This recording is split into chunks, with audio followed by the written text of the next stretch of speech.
We start this project with the door panel already removed and the battery already disconnected. For additional assistance with those tasks, please follow the link provided at the end of this video. It's a good idea to get some of the components out of the way. You can start by pulling on the inner door panel handle until the white cable housing, green arrow, is coming out of its mount, yellow arrow, and then twist the housing away.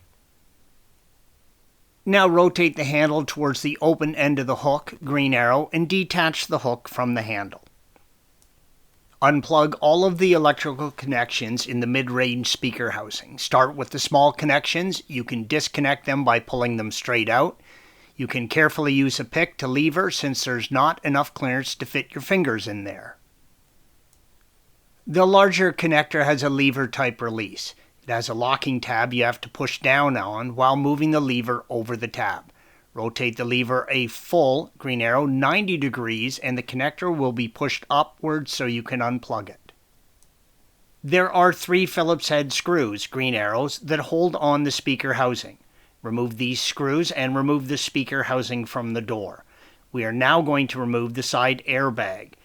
If you have not already, this requires that we disconnect the battery before we unplug the airbag.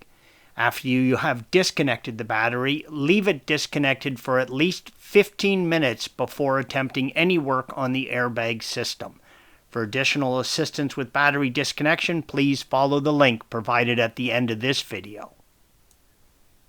Remove the 4 10mm bolts that hold down the side airbag and support the bag, green arrows.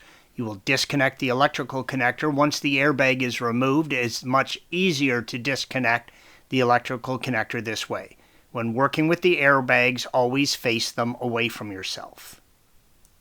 Squeeze the 2 tabs on the airbag connector and pull the connector straight apart. Place the airbag in a safe place out of the sun with the airbag facing upwards. Peel away the vapor barrier that insulates the inner door panel. Around the perimeter there is a black sealant you can slowly peel off. With the vapor barrier removed, you have exposed the inner door.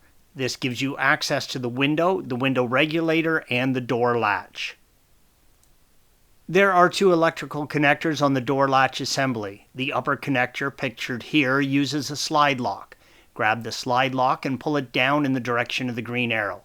As the slide moves downward, the connector will move away from the latch until you unplug it. To remove the second inner connector, green arrow, reach into the door and press the locking tab facing you and pull the connector downward. If you want, you can open this plastic tab, green arrow, and carefully remove the wiring harness to move it out of the way. Coming from the outer door handle and attaching to the latch is a cable. When the door handle is pulled up, the cable pulls on the arm on the latch to open the door. Reach into the door and lift up on the arm, and from behind, push on the cable stay. This will release the cable stay from the latch.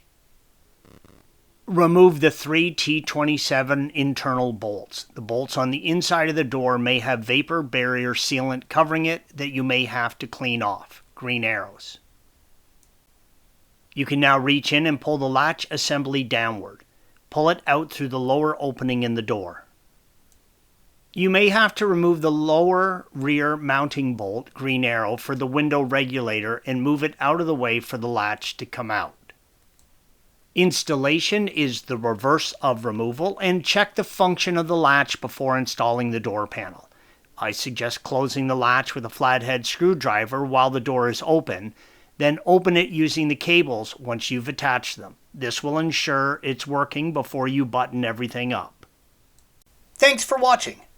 Be sure to subscribe to our channel and check out another video in this series.